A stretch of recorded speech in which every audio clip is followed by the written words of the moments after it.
Dear students, हम लोग third chapter electricity का थोड़ा सा बेसिक को देख रहे हैं, तो स्टार्टिंग को देख रहे हैं। थर्ड चैप्टर इलेक्ट्रिसिटी के बारे में थोड़ा सा डिस्कस करना चाहते हैं। अभी हम लोग बैच जब चल रहा था तो दो चैप्टर इलेक्ट्रोस्टैटिक्स और इलेक्ट्रोस्टैटिक्स में दो chapter electric charge and field, electrostatic potential and capacitance को पूरा डिटेल पढ़े। ऐसे लाइव क्लास हमारा टीचमीट ऐप पर चल रहा है, सभी बच्चे जुड़ रहे हैं। जहाँ तक जो जुड़ रहे हैं 6 बजे से 6 से 7 भी चल रहा है, उसमें भी जुड़ रहे हैं लोग। 7 से 8, 8 से 9, 9 से 10, 10 से 11 सभी बैच में ऑनलाइन क्लास भी चल रहा है। उसके अलावा भी हम सोचे हैं एक छोटा सा बेसिक इलेक्ट्रिसिटी का वीडियो बनाकर यूट्यूब के माध्यम से हम आपके पास पहुंचाएं। तो थर्ड चैप्टर इलेक्ट्रिसिटी विद्युत धारा में हम लोग देखिए कि मेन फैक्ट्स मतलब मुख्य बातें, तो मुख्य बातें क्या क्या है। सबसे पहले इंट्रोडक्शन है। इंट्रोडक्शन में परिचय करना है कि इलेक्ट्रिक करंट क्या होता है, इस सब का डिटेल। परिचय में पूरा इलेक्ट्रिक चार्ज के बारे में दिया है। जो फर्स्ट चैप्टर हम लोग पढ़े हैं इलेक्ट्रिक चार्ज के बारे में क्या पढ़े, इलेक्ट्रिक चार्ज जैसा फिजिकल क्वांटिटी है जो इलेक्ट्रिक फोर्स उत्पन्न करता है फंडामेंटल पार्टिकल ऑफ एटम के बीच।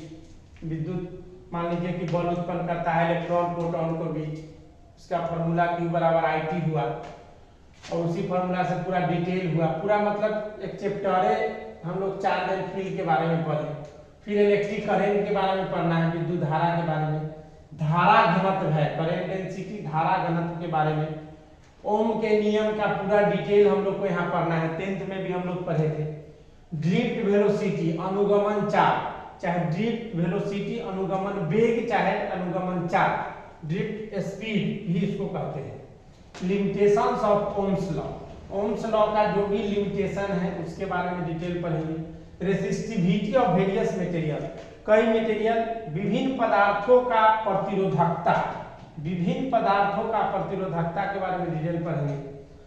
प्रतिरोधकता में तापमान का डिपेंडेंस क्या है उसके बारे में पढ़ेंगे। इलेक्ट्रिक एनर्जी एंड पावर, विद्युतीय ऊर्जा तथा शक्ति के बारे में पढ़ेंगे। कॉम्बिनेशन ऑफ रेसिस्टर्स यानी प्रतिरोधों का समूह, जैसे कि हम लोग सेकेंड चैप्टर में पढ़े थे कॉम्बिनेशन ऑफ कैपेसिटर्स, वहां था संधारित्रों का समूह सीरीज और पैरेलल, इसके बारे में डिटेल पढ़ेंगे। Cell EMF internal resistance, cell विद्युत वाहक बल और आंतरिक प्रतिरोध के बारे में पढ़ेंगे। सबसे इंपॉर्टेंट टॉपिक आपका Kirchhoff's law, VVI most important topic, Kirchhoff का नियम, किरचॉफ्स लॉ। उसके बाद व्हीटस्टोन ब्रिज इसी से रिलेटेड है हमारा, ये भी ज्यादा इंपॉर्टेंट है, 5 मार्क्स में दोनों हमेशा रहता है।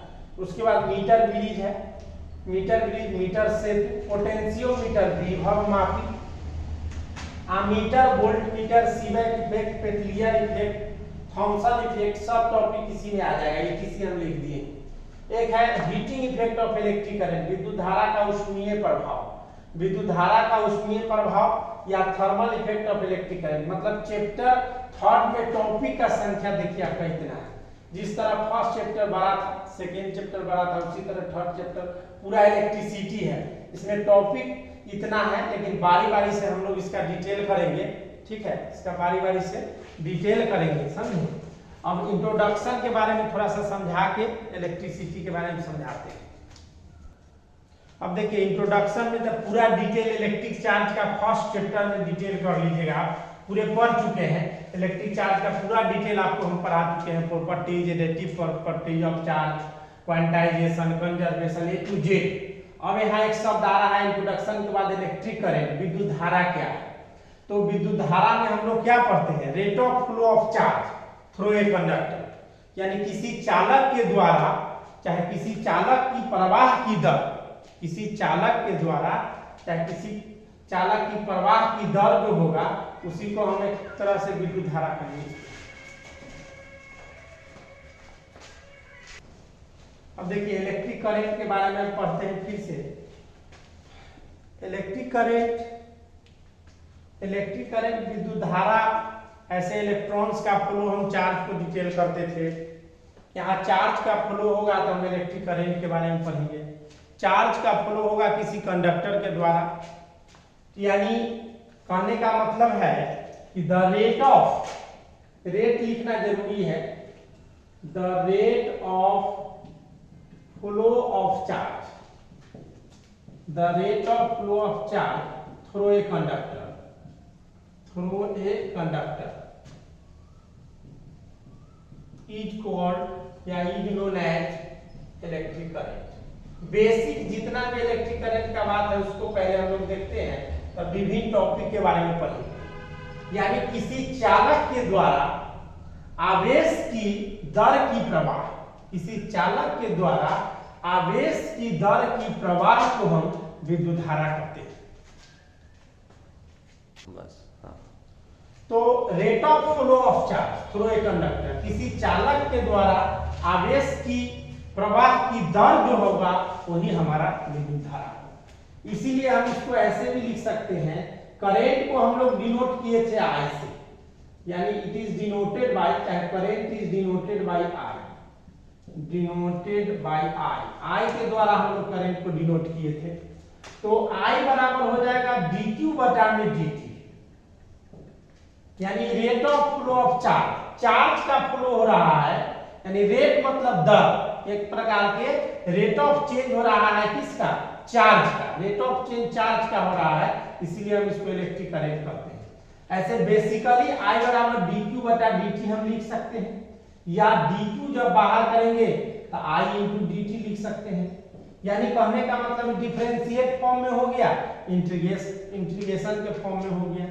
इसको इंटीग्रेशन के फॉर्म में भी हम इसको लिख सकते हैं क्या, dq बराबर I इंटू dt है, तो q जब निकालते हैं dq निकालेंगे तो इंटीग्रेशन के फॉर्म आधारित करके dt कर देंगे, और यहाँ हमारा टाइम t2 से t1 हो जाएगा, t2 से क्या हो जाएगा, t1 हो जाएगा।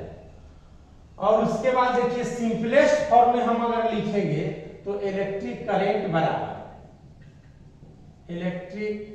बराबर charge upon time, charge upon time, simple रूप में ही लिखेंगे। विद्युत धारा बराबर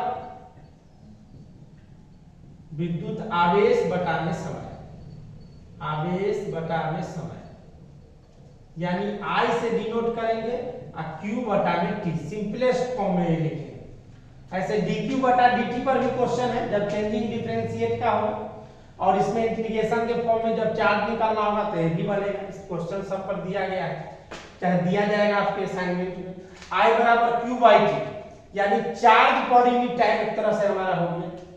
जैसे Q निकालते थे तो हमारा क्या होता था IT, Q बराबर, उसी तरह I निकालेंगे तो Q बटा में T हो जाएगा। यानी अब I बराबर Q बटा T है तो यूनिट क्या होगा करंट का, unit of electric current, unit of electric current, यानी विद्युत धारा का मात्रा, विद्युत धारा का मात्रा। अब देखिए इससे आसानी से आप निकाल सकते हैं। ऐसे इसका हिंदी तो आपको समझ में आएगी, या कुछ बात हिंदी ध्यान में रखिए। I बराबर Q अपॉन T, I बराबर Q अपॉन T, I बराबर Q का हो जाएगा कूलॉम और टाइम का हो जाएगा सेकेंड। तो इसको कूलॉम पर सेकेंड भी आप लिख सकते हैं, या कूलॉम सेकेंड इनवर्स भी लिख सकते हैं।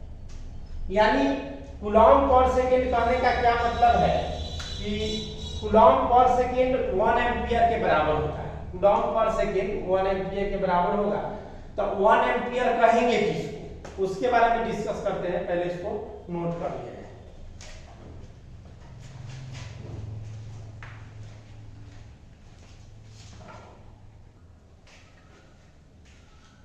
तो 1 कूलॉम पर सेकेंड आया हमारा इसका यूनिट, जो 1 एम्पियर के बराबर होता है। 1 कूलॉम पर सेकेंड जो होता है 1 एम्पियर के बराबर होता है। इसीलिए SI यूनिट हम जब लिखते हैं, SI unit of electric current, SI unit हम इलेक्ट्रिक करंट का जब लिखते हैं तो एम्पियर का कहते हैं, एम्पियर कहते हैं। यानी कहने का मतलब SI यूनिट जब भी डिस्कस करेंगे तो इलेक्ट्रिक करंट का एम्पियर हो जाएगा।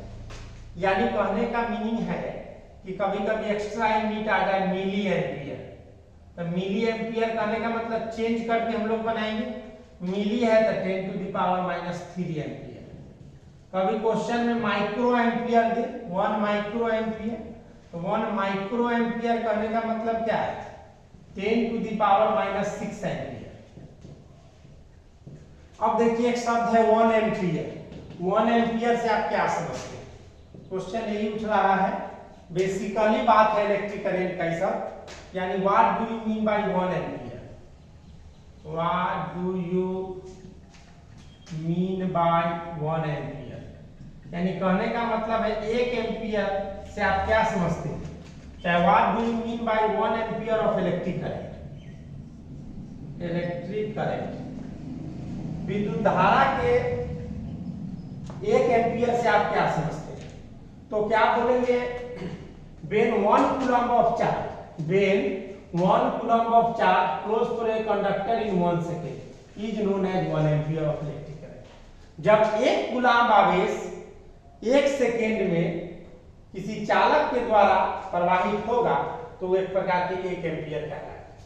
when 1 coulomb of charge, इसका आंसर भी लिख देंगे क्या हो, when 1 coulomb of charge, 1 coulomb of charge flows through a conductor, flows through a conductor in 1 second, in 1 second, यानी कहने का मतलब है कि जब 1 कूलम्ब आवेश, चाहे किसी चालक से जब 1 कूलम्ब आवेश 1 सेकेंड में प्रवाहित होगा तो क्या कहलाएगा, is called 1 ampere of electric current, 1 ampere of electric current, विद्युत धारा का 1 एम्पियर कहलाएगा।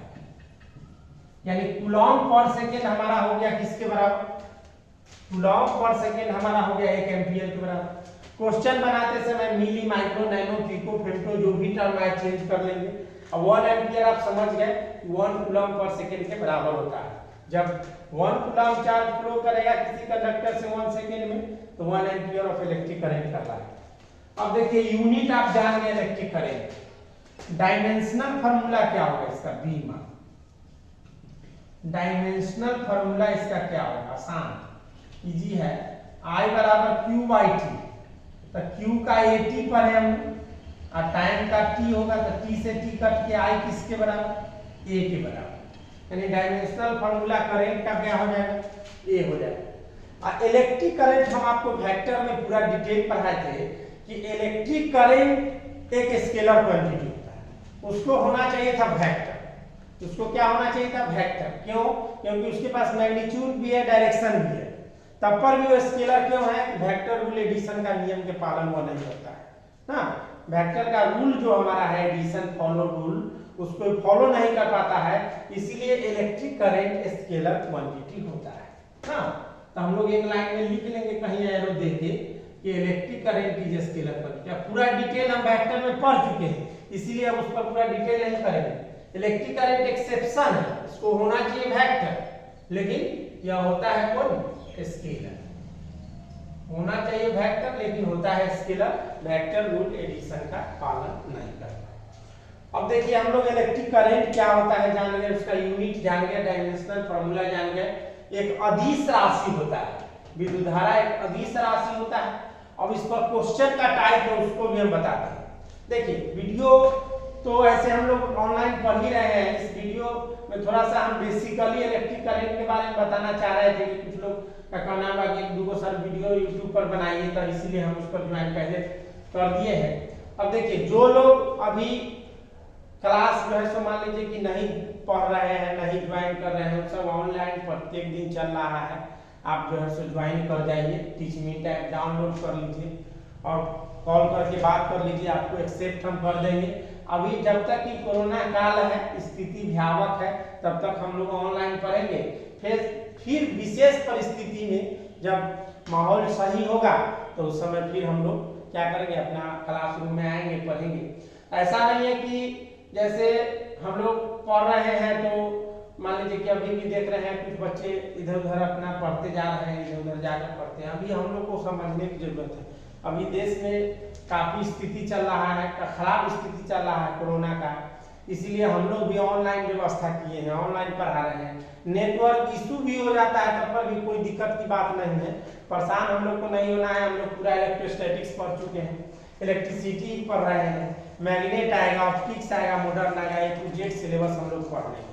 पेशेंस रखने की जरूरत है स्टूडेंट को, पेशेंस रखना है। अभी क्या है कि कुछ स्टूडेंट को हम देख रहे हैं कि कुछ लोग स्टार्ट किया है क्लास तो उसी में जाके पढ़ ले रहा है। तो कहने का मतलब अभी हम लोग को भीड़ से बचना है, थोड़ा सा स्थिति जैसे ठीक होगा उसके अनुसार पेशेंस रखना है। अब जो स्टूडेंट, अब देखिए हम लोग को ज्यादा क्षति है कोरोना का, ऑनलाइन में कम स्टूडेंट को जुड़ रहा है, स्टूडेंट कितना पढ़ाते थे, तो कई लोग का कॉल भी आता है ऑफलाइन के लिए। तो हमारा कहना है कि देख लीजिए अभी मई में वैक्सीनेशन होता है, क्या स्थिति होता है। पहले आज तुम स्वस्थ रहो उसके बाद ना पढ़ोगे, हम स्वस्थ रहेंगे उसके बाद ना पढ़ाएंगे। ये सब बात देखते हुए सभी लोग पेशेंस बना के रखें, जहाँ तक वो घर पर लेबर करें, जहाँ तक वो सेल्फ स्टडी करें। हमसे जुड़े हुए हैं उन लोग को ऑनलाइन भी क्लास में ज्वाइन किए हैं, तो जो ऑनलाइन पढ़ना चाह रहे हैं अपना जो है सो ज्वाइन करेंगे, कॉल करके बात कर लेंगे, ज्वाइन करेंगे। और ये इलेक्ट्रिक करंट हम थोड़ा सा बेसिकली हम देखे हैं, संडे था तो थोड़ा सा इसको स्टार्ट किए हैं कि जो लोग नहीं जुड़े हुए हैं किसी माध्यम से अपना जुड़ जाएंगे, इसलिए ऑनलाइन थोड़ा सा पढ़ा जाए। सभी लोग जुड़िए और कॉल करके बात करिए। फिर ऑफलाइन की स्थिति बनेगी तो आपके लिए तो फिर क्लास खुला ही हुआ है, आपके लिए दिक्कत की कोई बात नहीं। तो इतना नोट कर लीजिए, तब हम इलेक्ट्रिक करंट का अब क्वेश्चन के टॉपिक को हम डिटेल बताते हैं। अब देखिए न्यूमेरिकल्स हम लोग कैसे बनाएंगे इलेक्ट्रिक करंट का, न्यूमेरिकल्स। अब देखिए उसको बनाने के लिए सबसे पहला फॉर्मूला तो हमारा है I बराबर Q बटा T, इस पर क्वेश्चन बनाएंगे। दूसरा जब Q निकालना होगा तो IT। तीसरा हम लोग I बराबर Q बटा T से क्वांटाइजेशन से NE/T भी लिख सकते हैं। I बराबर Q/T तो Q बराबर NE/T भी करके बना सकते हैं। उसके बाद हम एक और फॉर्मूला I बराबर dQ बटा dt, जब डिफरेंशिएट का फॉर्म करेगा तो इस तरह चेंज करके हम लोग बना लेंगे। जब इंटीग्रेशन के रूप में अपर लोअर लिमिट दिया रहेगा चेंजिंग, तो उस समय हम I इंटू dt करके बना लेंगे, अपर लिमिट लोअर लिमिट करके बना लेंगे। तो सब क्वेश्चन बनाने का ही सब टाइप है, ऐसे हम 2-3 टाइप क्वेश्चन अभी लिखते हैं, उसको आप लोग समझ लीजिएगा। तो इसको पहले फॉर्मूला को एक जगह पढ़ लीजिए, उसके बाद देखिए क्वेश्चन का टाइप है, कई टाइप है, 5-7 टाइप है। तो हम 3 को लिखे हैं और भी लिखते हैं। क्या क्वेश्चन कहा है कि न्यूमेरिकल्स का टाइप, अब इलेक्ट्रिक करंट एक टॉपिक का मात्र डिटेल हुआ है, मात्र एक टॉपिक का। 1 कूलम, एक 10 micro coulomb of charge flows through a conductor in 10 second, find the electric current. एक 10 माइक्रो कूलम का चार्ज किसी चालक से प्रवाहित होता है जिसमें 10 सेकंड का समय लगता है, तो विद्युत धारा ज्ञात कर रहा है। तो देखिए सिंपलेस्ट क्वेश्चन से हम स्टार्ट किए, मतलब सब लोग सीख सके। तो Q का मान कितना दिया हुआ है 10 माइक्रो, को इस सब तरह भी लिखते हैं माइक्रो कूलम, तो 10 × 10⁻⁻⁶ कूलम हो गया। और उसके बाद टाइम हमारा जो दिया हुआ है 10 सेकेंड, टाइम कितना दिया हुआ है 10 सेकेंड। तो करंट निकालना है, तो एक लाइन में करंट निकल जाएगा I बराबर Q/T, तो Q हो जाएगा 10 × 10⁻⁻⁶ बटा में 10, तो 10 से 10 कट गया, यानी हो गया 10⁻⁻⁶ एम्पियर। यानी माइक्रो एम्पियर भी इसको हम लिख सकते हैं, 1 माइक्रो एम्पियर भी इसका आंसर हो सकता है, 1 माइक्रो एम्पियर आंसर इसका हो सकता है। यानी माइक्रो कहने का मतलब 10⁻⁻⁶, यही फर्स्ट का आंसर हो गया कि 10 माइक्रो कूलम चार्ज 10 सेकेंड में फ्लो करेगा किसी चालक से या कंडक्टर से। तो इलेक्ट्रिक करंट निकालने के लिए I बराबर Q बटा T, तो Q का मान दिया हुआ है कि इससे निकल जाएगा। दूसरा question, electric current 2 micro ampere exist कर रहा है डिस्चार्ज ट्यूब से, तो हाउ मच चार्ज फ्लो, मतलब कितना चार्ज फ्लो करेगा उस एक क्रॉस सेक्शन ट्यूब के द्वारा 5 मिनट। तो गिवन सबसे पहले क्वेश्चन जानने के लिए हम लोग को लिखना पड़ेगा। तो गिवन बताइए तो क्या हो, यानी ये एम्पियर है, यानी आई का वैल्यू दिया हुआ 2 माइक्रो एम्पियर, तो 2 × 10⁻⁻6 एम्पियर हो गया गिवन। बदलना पड़ेगा पहले। Q का मान क्या होगा जब टाइम दिया हुआ है 5 मिनट, तब 5 मिनट है तो क्या चीज में बदलेंगे, पहले सेकेंड में बदलेंगे, तो 5 × 60 यानी 300 सेकेंड हमारा हो गया। यानी कहने का मतलब 5 1 मिनट के लिए 60 सेकेंड, यानी कहने का मतलब 300 सेकेंड, तो 4, तो Q बराबर IT, तो हो जाएगा Q बराबर I का वैल्यू हम रख देंगे 2 × 10⁻⁻6 और गुना में 300, तो हमारा कितना वैल्यू हो जाएगा। इसको पावर को अरेंज कर दीजिए दोनों को, ऐसे हम अब इसे लिख सकते हैं 600 × 10⁻⁻6 भी लिख सकते हैं, या लिख सकते हैं Q बराबर 6 × 10⁻⁻4 कूलम, 4 कूलम, यानी कहने का मतलब पावर अरेंज हो जाएगा तो 6 × 10⁻⁻4 कूलम हो जाएगा। तो यही दो क्वेश्चन का हल हो गया, लिख लीजिए। तो तीसरा क्वेश्चन का हम डिस्कस कर रहे हैं, थर्ड क्वेश्चन क्या कर रहा है उस पर विचार करें। अब देखिए 3 नंबर क्वेश्चन क्या है, इसको पहले देख लेते हैं तो फिर देखते हैं। n का वैल्यू कितना दिया हुआ है, थर्ड का n का वैल्यू दिया हुआ है 10 × 10⁻20 इलेक्ट्रॉन प्रत्येक का। चार्ज उस पर कितना दिया हुआ है, यानी E का वैल्यू है 1.6 × 10⁻⁻19 कूलम। पासेस फ्रॉम मतलब पास कर रहा है बिंदु A से दूसरे बिंदु तक जाता है, जिसमें टाइम जो लगा दे रहा है 0.1 सेकेंड लगा दे रहा है। तो करेंट एम्पियर में क्या हो, तो आप ऑलरेडी पढ़े हैं I बराबर Q/T, तो Q मतलब NE/T क्वांटाइजेशन से, Q बराबर NE/T। देखिए सब टाइप चेंज कर रहा है, पहला था सीधे Q/T, दूसरा Q बराबर IT, तीसरा NE/T, सब क्वेश्चन का टाइप बदलते जाएगा। तो n का मान हो जाएगा 10⁻20, E का मान हो जाएगा 1.6 × 10⁻⁻19, अब बटा में टाइम है 0.1, तो पॉइंट से पॉइंट हमारा ऑलरेडी ऐसे ही कट जाएगा। तो पॉइंट से पॉइंट कट जाने के बाद हमारा क्या बचेगा 16 × अब पावर को अरेंज कर देंगे तो 10⁻1 यानी 160 एम्पियर भी आप इसको लिख सकते हैं। चलिए इसको देख लीजिए तो फिर आगे देखते हैं।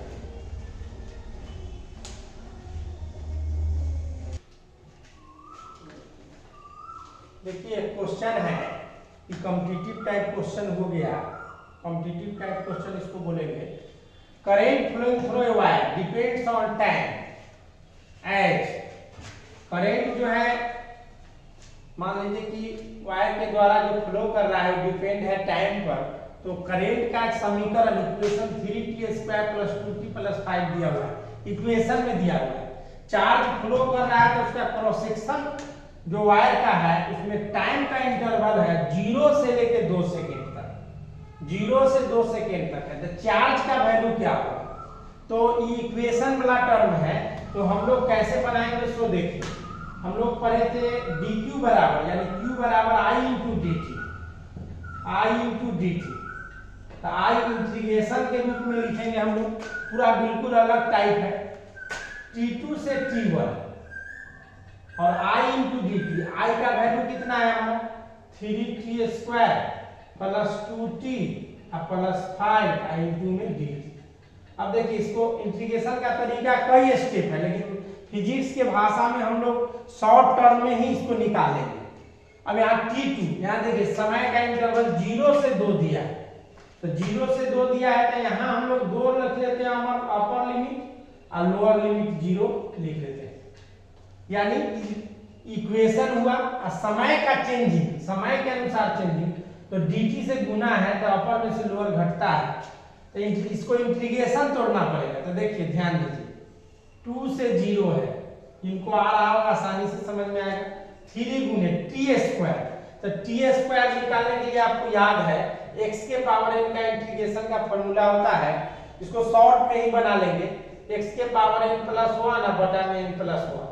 तो यहाँ देखिए t² का तोड़ेंगे तो क्या होगा, इसी तरह t² + 1 और बटा में 2 + 1, तो कितना हो जाएगा tq बटा में 3।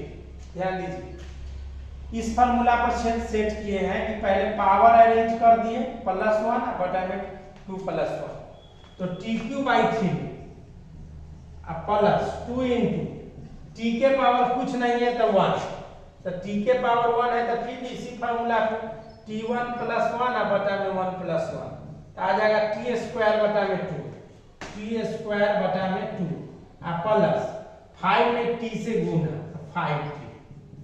अब देखिए इसको 3 से 3 कट जाएगा, 2 से 2 कट जाएगा।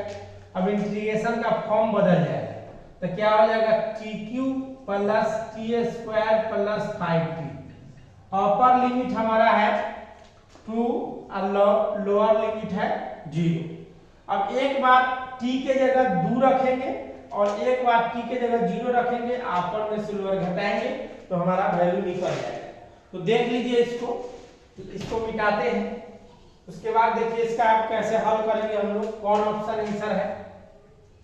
तो एक बार हम लोग रखेंगे t के जगह 2 तो 2 का क्यूब प्लस 2 का स्क्वायर प्लस 5 गुने 2 तो क्या upper limit minus lower limit, तो माइनस 0 हो जाएगा। लोअर लिमिट कुछ घटाएंगे तो 0 ही हो जाएगा।